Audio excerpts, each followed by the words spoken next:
नमस्कार मित्रांनो, सहर्ष स्वागत आहे आपल्या यूट्यूब चॅनलवरती. एक मिनिट, दरवाजा लागला ना.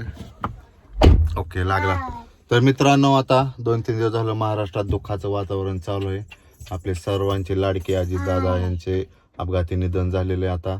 आणि विषय असा आहे की 2-3 दिवस मी व्हिडिओ सोडले पण नव्हते आणि नेमकं त्या पिरियडमध्ये दादांची बातमी कळाली. त्यामुळे मला तर कोणत्याच गोष्टीत इंटरेस्ट नव्हता मित्रांनो. मग विषय असा झाला की मला मूड कसलाच तयार व्हायना, खूप वाईट वाटायचं. आणि प्रत्येक ठिकाणी तुम्हाला सांगतो मित्रांनो, मी बातम्या वगैरे बघतो, पण कधी कोणाच्या निधनाची बातमी कळल्यानंतर मला कधीच इतकं वाईट वाटत नाही तितकं आज वाईट वाटलं.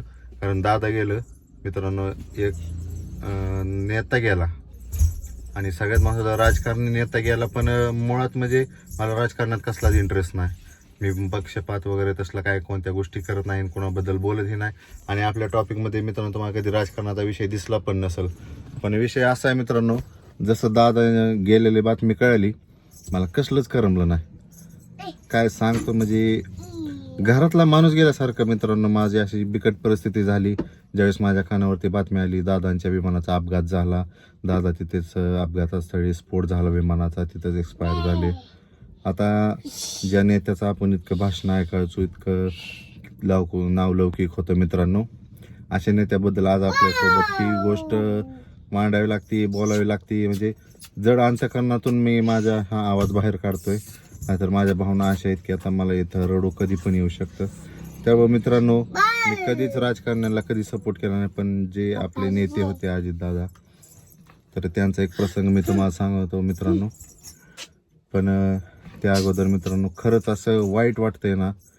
तर 2 दिवस झालं माझी तब्येत काय ठीक नव्हती, मी आजारी पडलेलो होतो. आणि उठता बसता संध्याकाळी झोपताना आणि मित्रांनो झोपेतून उठल्यानंतर सुद्धा माझ्या मनात सगळं अजितदादांचा विषय चालू होता.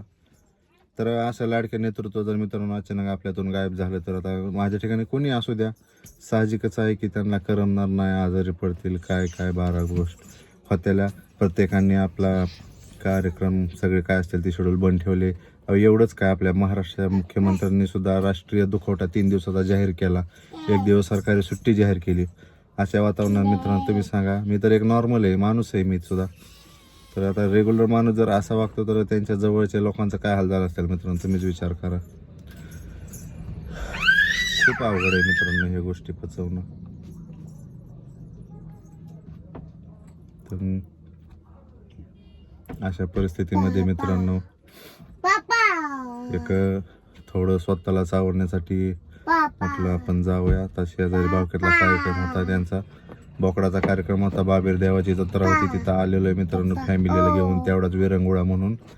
तर आता ती लोक जेवत आहेत मित्रांनो, पण अजून माझा कसा मूड ठीक झालेला नाही. आणि ही परी बघा कशी करते, काल तुम्हाला ऐकू येत असेल. काय रे बाळा, काय अगं माझं बाळा.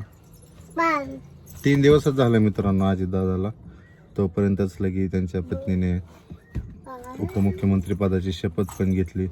काय एवढी घाई गडबड झाली राजकारणात काय माहिती. माणसाची पेटलेली चिता अजून नीट बुजलेली नाही. तोपर्यंतच लोकांना इतका राजकारणात तिथं असं वाटतं ना, जाऊन धरून हाणावं त्या लोकांना.